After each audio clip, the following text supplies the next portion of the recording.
Hey, how's it going? Just wanted to give you guys a quick update on the car. As you can see, Camaro's not here, unfortunately. It is at my mechanic's house because the intake piping cracked. So over time, the oil from the turbo got on part of the intake piping, the tube that goes to the turbo. It's kind of a freak accident. Over time, it just dilapidated apart, cracked, and it's pretty gnarly looking. I'll just show you guys the clip here.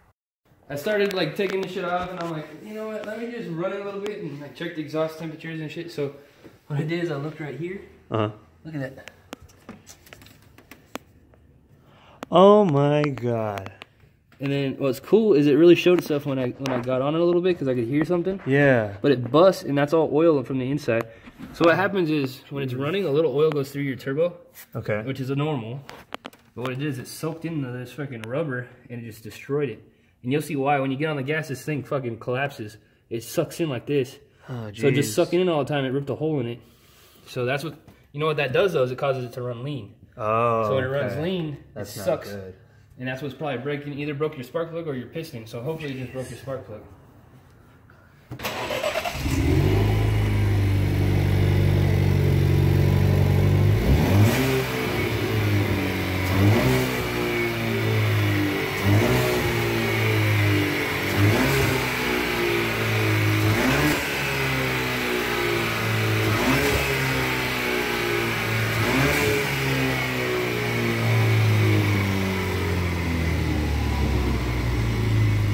That is awful. At least now you've seen it, you know what's going on. I'm also going to take this off here, and I'm going to clean your throttle body. Alright, thanks. And I'll reassemble all that, put it back together again, and then I'll clean your fuel lines and all that stuff. I got a little tap I put in. I got the special tool underneath my toolbox.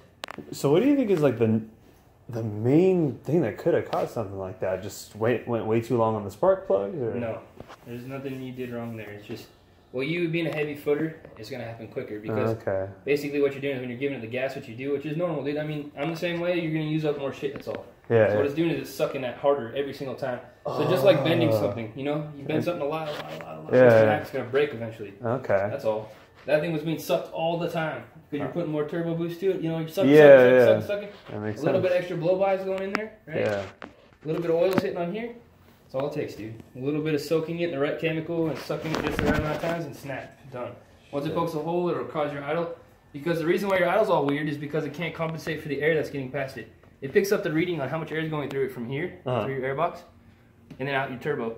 And that's it. Like, once it gets to here, once it's hitting here, it's going, wait a minute, why is there more air getting in the engine than when I'm registering at these other sensors? Damn. Because it's leaking right there. So that's why it's doing what it's doing. So we're going to suck all this out, put new fluid in, and I'm going to bleed it at your brakes. Okay. That's a big job. It gets all, this basically refreshes your whole system. Your brake fluid goes through everything.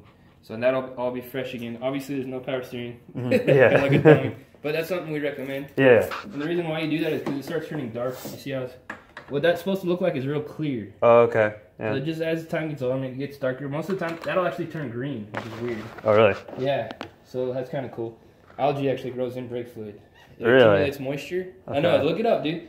Okay. Brake fluid accumulates moisture, so it naturally sucks water out of the air, and then in the water, algae grows. So you'll see, like on your Honda maybe, or something older, that should be green. You'll see green like along the walls of it. This is basically like a seafoam deal. What we do is we hold your RPMs up at like 2,000 RPM. Okay. We take this boot off here, and we spray this chemical in there, and the chemical actually goes in, and it's supposed to settle on top of your valves, and it goes in to the top of the engine. And what that does is it creates like a lot of smoke out of your tailpipe. You know all that carbon you saw on the exhaust a little while ago? Yeah. It'll actually flush all that out. It's a little hard on your catalytic converter and parts like that. Okay. But it ends up cleaning the whole top of your engine.